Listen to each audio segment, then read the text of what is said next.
Good morning. ఈరోజు మా చిన్నోడిది ఒక చిన్న క్రాఫ్ట్ వర్క్ చేస్తున్నామండి. స్కూల్లో ఇచ్చారంట ఐస్ పుల్లలతో ఏదైనా చేయమని చెప్పి. వాడు నేను యూట్యూబ్లో చాలా చూసామండి. అంటే పిల్లలు ఓన్గా చేయాలంట స్కూల్లో. సో నేను ఇంట్లో ప్రాక్టీస్ అని చెప్పి ఇలా హౌస్లా చేద్దాం అనుకుంటున్నాం.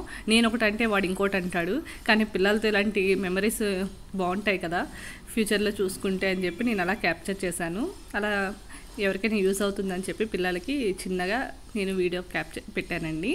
ఓకేనా. వాడి గమ్మ అంతా పెడుతున్నాడు, నేను చెప్తూ ఉన్నాను, వాడు చేస్తూ ఉన్నాడు అనమాట. ఒక్కొక్కటి తర్వాత నేను నా మాట వినడండి. అప్పటికి స్టిక్ రివర్స్ తిప్పరా అంటే లేదు లేదు అది ఇది అని చెప్పి నేను వాడిద్దరం అరుచుకుంటూ నవ్వుకుంటూ చేసామండి. వాడు చెప్పేది నేను వింటూ, నేను చెప్పేది వాడు వింటూ, అలా ఫన్నీగా కొంచెం సేపు అలా టైంపాస్ మంచిగా అయింది. పిల్లలతో ఇలాంటి స్వీట్ మెమరీస్ ఉండాలండి పేరెంట్స్కి అందరికీ. అప్పుడు మనకి బాండింగ్ బాగా పెరుగుతుందనమాట. వాళ్ళు ఎలా ఆలోచిస్తున్నారో మనకు ఒక ఐడియా వస్తుంది. పిల్లలు ఇది మొత్తం వాడేయండి. ఫస్ట్ నేను యూట్యూబ్లో చూపించాను, తర్వాత వాడే ఓన్గా మమ్మీ ఇలా కాదు అలా మమ్మీ అని చెప్పి వాడే చెప్తూ నన్ను గైడ్ చేశాడండి. రివర్స్లో వాడే అంతా స్టిక్ వాడే చేశాడు క్రియేటివ్గా. కాకపోతే స్కూల్కి వెళ్ళాక పిల్లలందరూ ఒకటే అయిపోయిందని చెప్పి మా వాడు మార్చేసి వేరే చేశాడండి. చిన్న పియోనా లాగా. అది అసలు నేను వాడికి నేర్పించలా, చూపించలేదు. పిల్లలందరూ చేస్తూ ఉంటారు కదా, అలా చూసి వాడు కూడా అక్కడికక్కడ అలా చేసేసాడండి. అది కూడా చాలా పర్లేదు. అప్పటికప్పుడు చూసి చేయడం కూడా ఇదే కదండి పిల్లలు. మా వాడు చదువుతుంది 3rd క్లాస్ అండి చిన్నోడు. ఇదిగోండి అసలు భలే చేస్తున్నాడు. అసలు పిల్లలకి ఇలాంటి అప్పుడప్పుడు నేర్పిస్తూ ఉండాలండి. చూడండి గమ్ము వాడే స్టిక్ చేసి ఇదంతా క్యాప్చర్ చేస్తుంది మా పెద్దోడండి. మేము ముగ్గురం కలిపి నైట్ పూట ఈ ప్రయోగం చేసామండి.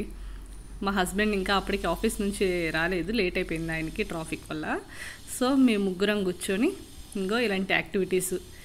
ఈసారి పెద్దోడికి ఏంటంటే స్పీచ్ ఇచ్చారండి.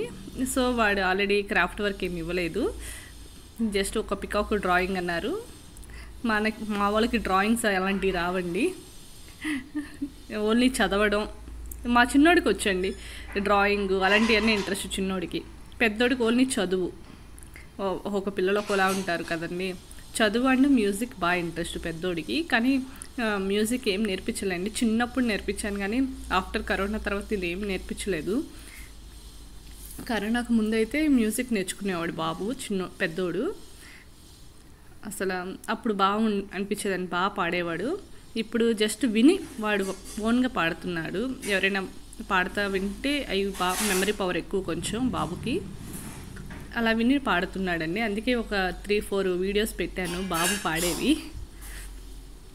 అదిగోండి వీడు నేను అలా పెడితే కాదు ఇలా అని చెప్పి ఏదో హౌస్ డిజైన్ చేస్తున్నాడండి. ఫైనల్ అవుట్పుట్ బాగానే వచ్చిందండి. ఇంకొంచెం మేము పెయింట్ అదంతా చేస్తే బాగుంటుంది కానీ జస్ట్ ఇంకెందుకులే ఇంట్లోకే కదా అని చెప్పి నేను అలా వదిలేశాను. దాన్ని పెయింట్ చేసి కొంచెం హ్యాంగర్ లాగా స్టిక్ చేస్తే లాస్ట్కి బాగుంటుందండి. ఏమైనా కీ చైన్స్ అలాంటివి పెట్టుకుంటే గుర్తుగా అనిపిస్తుంది, ఎందుకంటే పిల్లలు చేసింది కదా. చూసారండి వీడియో ఏమైనా లెంతీగా అనిపిస్తే స్కిప్ చేసి చూడండి, పర్లేదు. ఏదో మా వాడి మెమరీ అని చెప్పి నేను అలా మొత్తం వాడు చేసిందంతా నేను అలా వీడియో పెట్టేశాను. ఓకేనా. ఇంకా వరలక్ష్మి వ్రతం వస్తుంది కదండి, ఇంకా క్లీనింగ్ అంతా స్టార్ట్ అండి. Full work. అసలు ఏదైనా వీడియో తీద్దాం కొత్తగా అంటే కూడా నాకు అనిపించట్లేదు. ఈ వర్క్తోనే సరిపోతుంది ఇంట్లో. ఇంకోండి ఫైనల్ అవుట్పుట్ వచ్చి ఇలా వచ్చిందండి. కిటికీ అంట.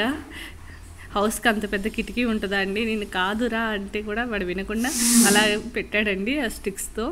మనకి బయట దొరుకుతాయి కదండి, హోటల్లో ఇస్తారు కదా చిన్నవి టీత్ క్లీన్ చేసుకోవడానికి. ఆ స్టిక్స్ని కూడా వాడు వదలలేదండి. అది కూడా తీసుకొని అలా ఇలా డిజైన్ చేసిండు. మళ్ళీ ఆ పైన టాప్ ఉంది కదండి, దాన్ని క్రాస్గా పెట్టాలంట.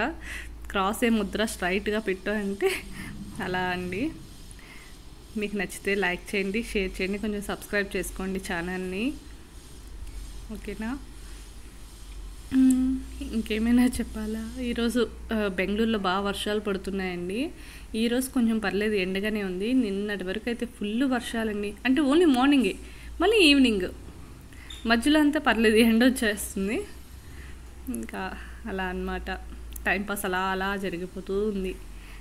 ఫైనల్గా మా వాడు హౌస్ డిజైన్ చేస్తున్నాడు. మా పెద్దోడేమో వావ్ మమ్మీ వావ్ దర్శన్ అంటూ ఉన్నాడనమాట పక్కన నుంచి. వాడు ఎంకరేజ్ చేస్తున్నాడనమాట మమ్మల్ని. ఇంకా ఇంకా మనకైతే కనుక ఇలాంటి యాక్టివిటీస్ అప్పట్లో లేవు కదండి. ఇప్పుడు పిల్లలు చాలా లక్కీ. వీళ్ళకి కొత్త కొత్త అంటే జనరేషన్ మారుతున్నట్టు అలా వాళ్ళ క్రియేటివ్స్ కూడా మారుతూ ఉంటాయన్నమాట. ఫైనల్గా అయిపోయిందండి. దాన్ని నేను పక్కన కొంచెం సేపు పెట్టమన్నాడు. వాడు వెంటనే తీసేస్తున్నాడు. అవి స్టిక్స్ వచ్చేస్తాయి కదండి, కొంచెం సేపు ఉన్నిస్తే మంచిగా ఉంటుందని చెప్తున్నానండి. ఇంకా నేను కొన్ని చిట్కాలు చెప్పానండి, అవి నేను పాటించేవే నేను మెన్షన్ చేసి చెప్పానన్నమాట. ఎవరికైనా యూజ్ అయితే ఒకసారి ఆ వీడియోస్ చూడండి. కాఫ్కి కోల్డ్కి ఇప్పుడు క్లైమేట్ మారింది కదా, కొంచెం అవి ఎక్కువగా వస్తున్నాయి కదా అని చెప్పి నేను ఆ వీడియోస్ పోస్ట్ చేయడం జరిగింది ఒకసారి. ఎందుకంటే అవి ఏమీ ట్యాబ్లెట్స్ మెడిసిన్ కాదు కదా, న్యాచురల్గా వచ్చాయి కాబట్టి వాటి వల్ల ఏం సైడ్ ఎఫెక్ట్స్ ఉండవు కదా అన్నట్టు నేను పోస్ట్ చేశానండి. ఎవరికైనా ఇంట్రెస్ట్ ఉంటే కొంచెం చూడండి. వంటింటి చిట్కాలు కూడా నేను పాటించేవే చెప్పానండి. ఈవెన్ బొద్దింకలదైనా చీమలదైనా అవన్నీ. ఎందుకంటే ప్రతి ఇంట్లో ఫేస్ చేసేవే మనకి హౌసెస్లో. సో కామన్గా ఉండే ప్రాబ్లమ్గా నేను ఇచ్చేసాను. కొన్ని చిట్కాలు స్మాల్ టిప్స్ ఉన్నాయి, కొంచెం చూడండి, ఎవరికైనా యూస్ అవుతాయి. ఎందుకంటే ఇప్పట్లో సబ్స్క్రైబర్స్ పెరిగారు కానీ ఆ వీడియోస్ ఫస్ట్లో పెట్టాను కదా, చాలామందికి తెలియదని చెప్పి నేను మళ్ళీ ఈ వీడియోలో మెన్షన్ చేశాను. ఇప్పుడు మన సబ్స్క్రైబర్స్ వచ్చి 173 అండి. అసలు నేను ఇంతలా నన్ను సపోర్ట్ చేస్తారనుకోలేదండి. చాలామంది ఎవరో కొత్త వాళ్ళు నా ఛానల్ చూసి సబ్స్క్రైబ్ చేస్తున్నందుకు థ్యాంక్స్ అండి. అసలు నా ఎప్పుడే 60,000 వ్యూస్ వచ్చాయి నా వీడియోస్కి. అసలు నేను అంత అవుతుంది అనుకోలేదు. 61,700 అండి నా వ్యూస్ టోటల్గా. నేను పెట్టిన 550 or 560 వీడియోస్ అవి సమ్ రిపీటెడ్ వీడియోసే, కానీ చాలామంది ఇచ్చేసినందుకు చాలా చాలా థ్యాంక్స్ అండి. ఫైనల్ అవుట్పుట్ వచ్చి ఇలా వచ్చిందండి హౌస్ది. అదిగోండి మా వాడి స్కూల్లో చేసింది ఇదండి. నచ్చితే చూడండి. Thank you, bye.